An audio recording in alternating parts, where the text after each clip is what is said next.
Mortal Kombat comes back to theaters for the first time in 25 years. Hard R rating, brutal kills, real budget. Fans lost their minds. Finally, someone was taking the franchise seriously. And look, the movie wasn't a disaster. The Scorpion and Sub-Zero fight alone was worth the ticket.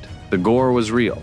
The love for the games was obvious. But somewhere between the boardroom and the screen, something went very wrong. His name was Cole Young. Cole Young. A brand new character nobody asked for, created specifically to be the audience surrogate, the normal guy who learns about the tournament, so you can learn about it too. The writer's intention was actually pretty reasonable.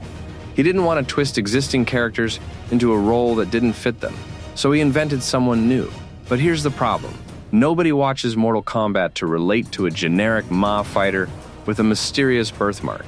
They watch it to see Johnny Cage act like an absolute idiot. They watch it to hear get over here. They watch it to see Sub-Zero freeze someone from the inside out. And while Cole Young was front and center learning about his arcana powers, which fans immediately dubbed plot armor Liu Kang, was barely there. Johnny Cage didn't even show up until the final scene. Shao Kahn had about 4 minutes of screen time. But the thing that truly broke the fan base? There was no tournament. The entire movie, 2 hours, was set up for a Mortal Kombat film that never actually started, like sitting through a 2-hour trailer for a movie you'll never get to see. And then something rare happened in Hollywood. The studio paid attention. The new writer came in and openly talked about how the backlash shaped every decision in the sequel.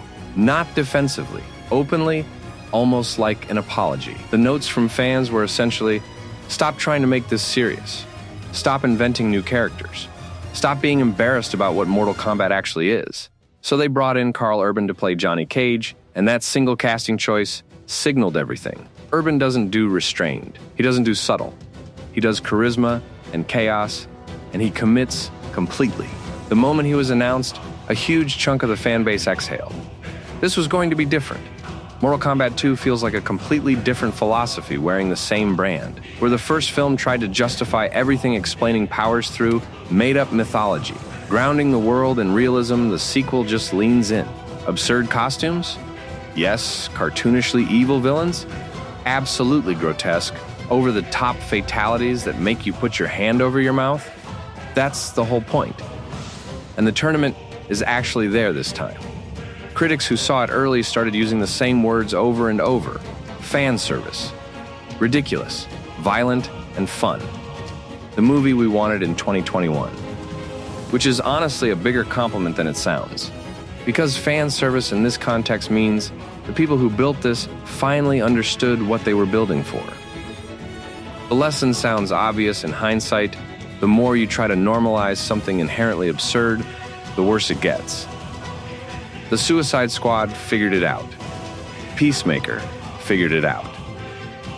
And now, finally, Mortal Kombat figured it out too. Here's the irony nobody talks about. Cole Young, the character everyone hated, was created because the writer respected the original characters too much to change them. He didn't want to bend Scorpion or Liu Kang into a role that wasn't theirs. So he invented someone new. And that act of respect, it nearly killed the franchise. The sequel works precisely because it stopped respecting the characters in that careful, precious way and started playing with them. Letting them be ridiculous, letting them be loud and stupid and violent and fun. It turns out the best thing you can do for an iconic character isn't to protect them. It's to let them be exactly what they are. And Mortal Kombat has always been exactly one thing. A game where a ninja rips someone's spine out and everyone cheers. It just took Hollywood 2 tries to figure that out.